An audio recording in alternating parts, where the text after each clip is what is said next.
আল জাজিরার একটা ছবি, সেনাবাহিনীর সদস্যরা অটোমেটিক রাইফেল নিয়ে শুয়ে পড়লেন লাইন দিয়ে, তাদের 20 গজ দূরে নিরস্ত্র সাধারণ মানুষ, আমরা, আমার দেশের জনগণ, তাদের দিকে সেমের অটোমেটিক রাইফেল থেকে গুলি চলল।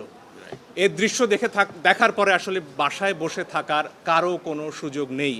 আমাদের যার যার অবস্থান থেকে প্রতিবাদ করতে হবে, এবং একজন আইনজীবী হিসেবে সেই কাজটি করার জন্য আজকে আমরা আদালতে এসেছি। আমরা আদালতে বলেছি নিরস্ত্র প্রতিবাদকারীদের উপরে গুলি চলতে পারে না, যেটিকে ইংরেজিতে লাইভ রাউন্ড বলা হয়, সেটি করার কোনো সুযোগ নেই। আর অনেক ভিডিও আপনারা দেখেছেন, একটি কিশোর 4 তলা একটা নির্মাণাধীন ভবন থেকে সে ঝুলে রয়েছে, তার কিচ্ছু করার উপায় নেই, ওই অবস্থায় তার উপর গুলি চলেছে অনেকবার।